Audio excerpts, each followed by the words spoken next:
a lot of you were in the last session where they talked about the life cycle. Which way is this going? It's not going. Jackie, it's the bottom arrow. Down. It's Oh. counterintuitive. I think you gotta go down. So I have two arrows. One's going left, one's going right, and there's a down. There should be. None of them are working. Well, Sorry. I can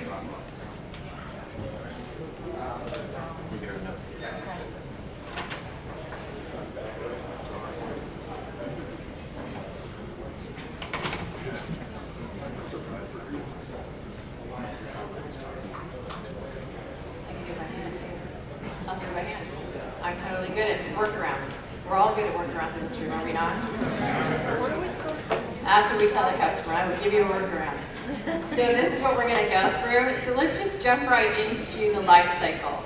For those of you that were working in the last session, hopefully you got out of that there's a whole reason why you create a life cycle program within your company. And that's because you're trying to map out what kind of a customer experience do you want your customers to go through.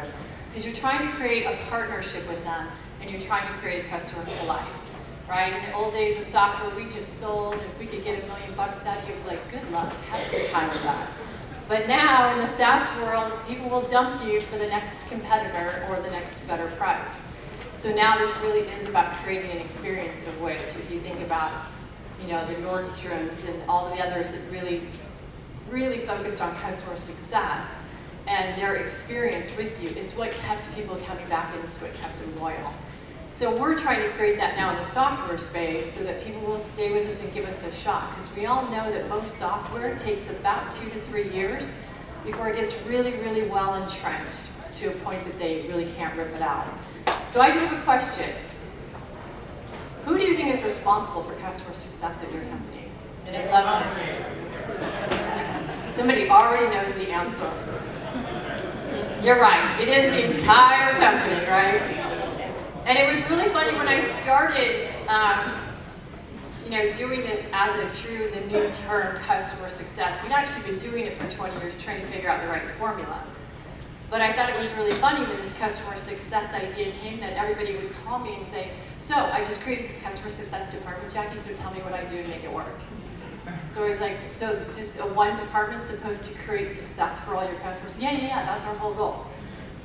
So this has been a really nice journey to watch the industry start to grasp the idea of why an entire company has to be involved in a life cycle. So you saw one that Gainsight was taking you through. This is my version. This version is one that a lot of companies have actually created their own model, and they actually show it at their all-hands meetings, and they get everybody in the company behind it. This one has 4 quadrants, so you'll recognize them as land being your sales cycle. You'll also see implement, or if there's a deployment part of your life cycle, there's that stage and quadrant, and then there's evolve. Evolve is about I'm using it now and I'm getting value, hopefully, out of what I'm using. I'm starting to realize why I bought your particular solution. And then that should lead to where you're road mapping and giving them an expansion map is to now how else will they use your software, your solution, and then the renewal should just happen.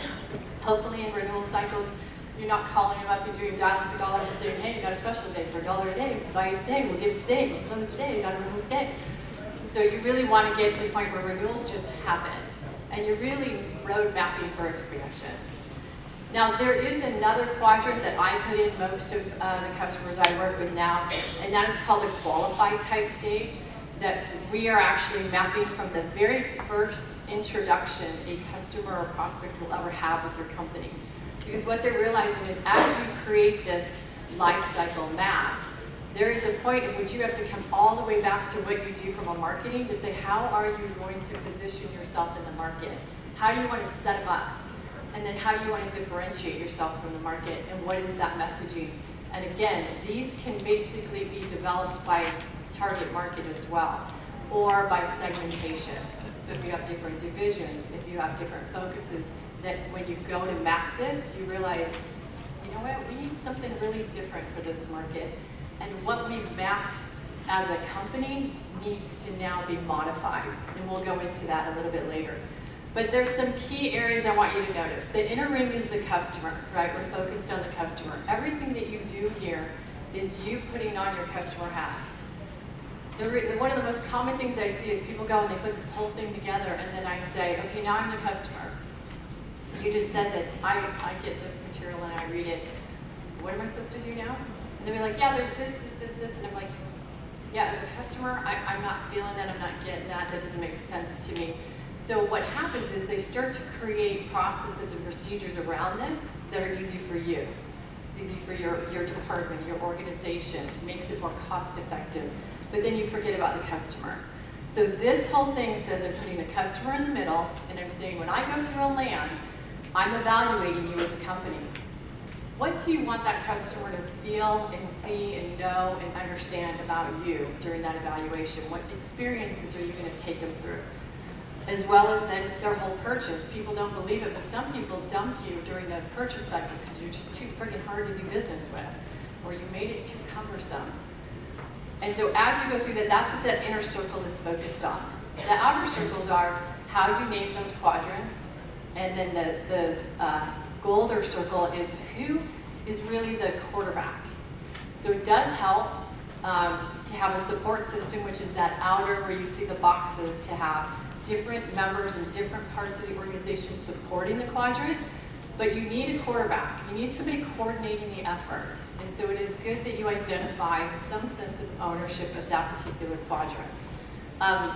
This is just found to be much more effective than having too many people coming, because then the customer's experience starts to get disjointed. And then marketing. This is always an area that I find interesting, that people think marketing has one job, and that should be in the qualify stage. Marketing has a job throughout your entire customer's life cycle. Use them. They have tremendous power in messaging, in doing webinars, in working in partnership with services, on educating, on getting out there and helping to create the excitement on a continuous basis with your customers. And that's why it's in that outer ring. So this is a customer life cycle model that I'm going to be somewhat assuming as we go through this. And again, everybody will probably create their own version. This is another model that helps you to understand the value of each organization. So you guys answered it right by saying it's it's a company-wide initiative. But this helps you to understand why each department is so important. This to the customer is what each organization brings to bear. So marketing is setting a perception about your company. They're setting why you're different from everybody else, as well as whether you're really going to be the thought leader in the space or you're a follower. That's the next thing that's happening in the SaaS market. People are trying to identify, are you a leader or a follower? Are you the company that's going me too every time somebody else does something new and unique, or are you the one creating where it's really going? And then sales, setting the right expectations. We all know, right? Long old 20-year services thing. Well, sales set the wrong expectation, and now my team cannot deliver. So it's about educating them and partnering with them. And the other nice thing I love about life cycles, it should create a partnership. It should create a team approach to how you make your customers successful. What you say to them, what you do with them, what you give them, and then how you interact with them on a regular basis should be a collaborative approach. And then in all of these, it kind of highlights for you where they are. So this answers that question that everybody asks me. So what is the purpose of a customer success team? They do have a role, and this is their role. They really are the ones that after you sell them right and after you've got them implemented and they are in production, they are the ones that are on the roadmap. Set the next phase. If you happen to be a solution where there's a high business transformation requirement, you probably have a maturity model. And you're trying to help a customer to understand, yeah, this isn't a 60-day gig. This might be a 1 to 2 year evolution to really enabling your technology, your solution to revolutionizing their business. And you want to set that expectation by giving them a roadmap. Because if sales is out here painting a vision, and the customer is looking at it like, great vision, no idea how I'm going to get from here to there, then they'll get frustrated and they'll go to your competitor who seem to make it look easy. Like, oh, that seems like a reasonable plan, I could do that. So if you have something that's complex, if you have something that requires business transformation, make sure you create a roadmap. And if you can, make up your own maturity model if there's not one already in the industry for you.